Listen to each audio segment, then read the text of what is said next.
Hello everyone, it's your bud. I got a request to talk about the deep Imaskari, so let's do this. Long ago in the dust desert in the plains of purple dust, there existed an empire of humans with great powers over magic, enabling them to build an empire on the backs of many slave races taken from other worlds.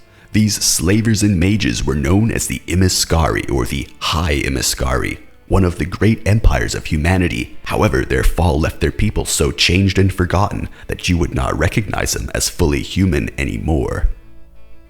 Though their empire rose in the dust desert, they now live beneath it.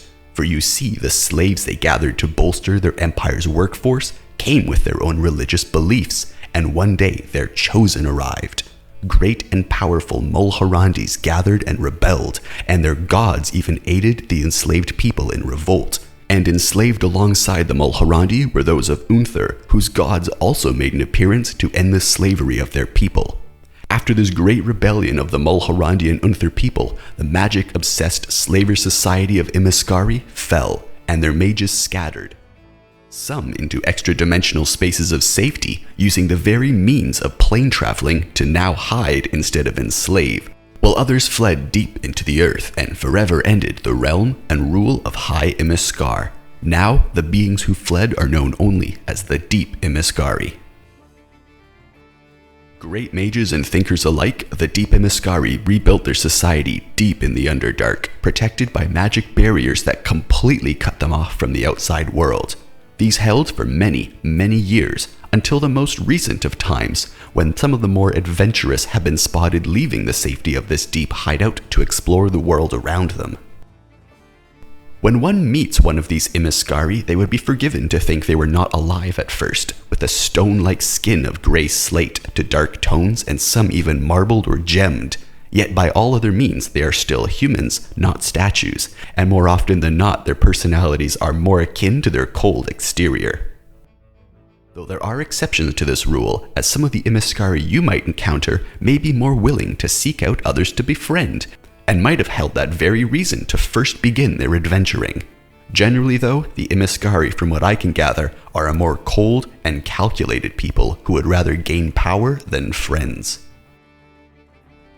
But how did they become stone people? You must be wondering that, right? Well, despite no actual knowledge of the spell, it is not an unfamiliar occurrence, as stone skin, bark skin, and all manner of genies, jinn, and shard mines and other species hold stone-like properties. However, the exact process by which the Imaskari have transformed is unexplained, as well as one more very important key detail: age.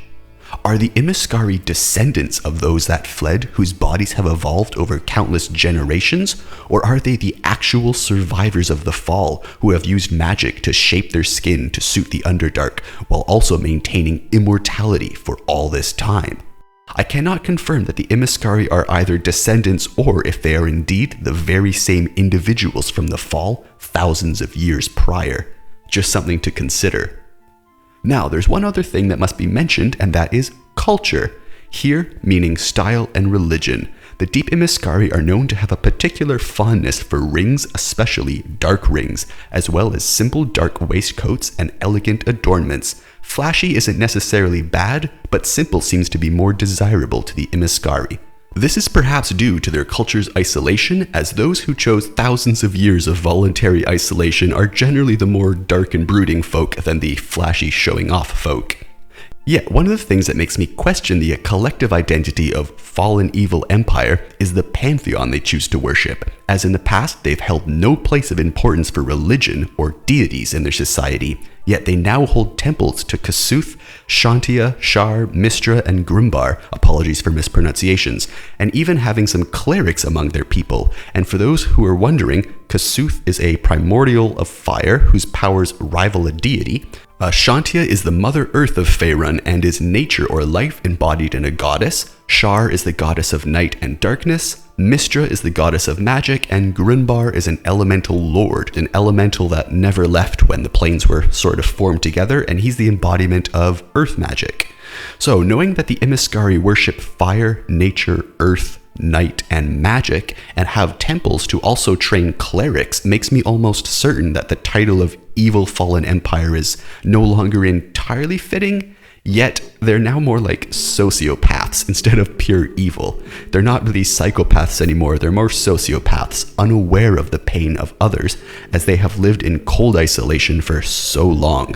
Known as calculating and ever eager to see the progress in magic, they will not regret the outcome of a spell as long as progress is made. And though some individuals amongst them may hold more kindness to others, the majority of them are interested in one thing only: mastering and furthering their magic powers, as consequences were not as important as the spell's achievement in the mind of an Imaskari. So dangerous, cold, calculating, fond of dark rings and dark cloaks with a penchant for slaving and superiority, yet also worshipping fire, nature, earth, night, and magic, and even having clerics born from their people. A strange mix of old traditions guarding ancient magics and new ways of life and worship found in the deep of the Underdark. In the end, the stone skin is the least of what makes the Imaskari so unique amongst their fellow humans. Well, thanks for watching this, everyone. I hope you enjoyed. I had some fun going through this. There really isn't much at all on the Imaskari that I could find, but there's still a lot to think about with stone people. So if you enjoyed this video, please leave it a like. You can subscribe and all that. It makes a big difference to my channel if you leave a like and subscribe. It really does make a big difference. Anyways, yeah, leave a like and subscribe and all that. Thanks again for watching. Leave any questions or suggestions in the comments below, and I'll see you in the next video. Hopefully you enjoyed learning about the deep Imaskari. Thanks for watching. See you next time.